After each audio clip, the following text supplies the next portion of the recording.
అభ్యర్థి లౌకికవాది అయ్యుండాలన్న బీహార్ ముఖ్యమంత్రి నితీష్ కుమార్ వ్యాఖ్యలపై భాజపా ఆర్ఎస్ఎస్ ఎదురుదాడి ప్రారంభించాయి. మంచి ప్రధాని అభ్యర్థిని నితీష్ ఏ విధంగా ఎంపిక చేస్తారని మోహన్ ప్రశ్నించిన భగవత్ హిందుత్వవాదే ప్రధాని కావాలని నితీష్ మాటలతో భాజపా సైతం విభేదించింది. అటు తాను చేసిన వ్యాఖ్యలకు కట్టుబడి ఉన్నానని బీహార్ ముఖ్యమంత్రి స్పష్టం చేశారు. 2014 ఎన్నికలకు ముందే ప్రజామోదం ఉన్న వ్యక్తిని భాజపా ప్రధాని అభ్యర్థిగా ప్రకటించాలన్న నితీష్ వ్యాఖ్యలపై దుమారం కొనసాగుతోంది.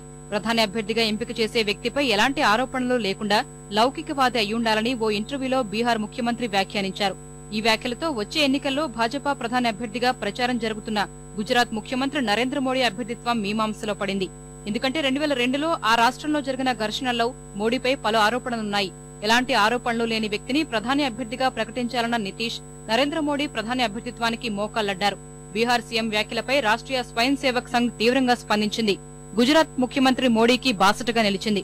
మైనార్టీ ఓటు బ్యాంకు కోసం తనను తాను హిందువని చెప్పుకునేందుకు నితీష్ సంశయిస్తున్నారని ఆ సంస్థ అధ్యక్షుడు మోహన్ భగవత్ ఘాటుగా విమర్శించారు. మంచి ప్రధాని అభ్యర్థిని నితీష్ ఏ విధంగా ఎంపిక చేస్తారంటూ ప్రశ్నించారు.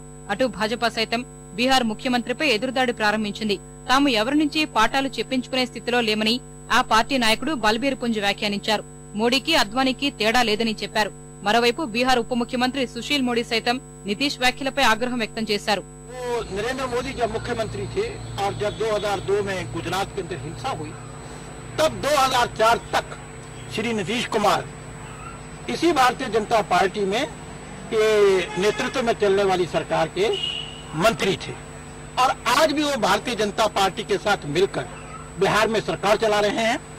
और भारतीय जनता पार्टी का हर कार्यकर्ता, चाहे वो श्री अटल बिहारी वाजपेयी हो और चाहे नरेंद्र मोदी हो और चाहे श्री लाल कृष्ण आडवाणी हो या कोई दूसरे नेता हो, जो भारतीय जनता पार्टी का संविधान है, जो उसकी नीतियां हैं, उससे बंधे हुए हैं, कोई भी उससे अलग नहीं है।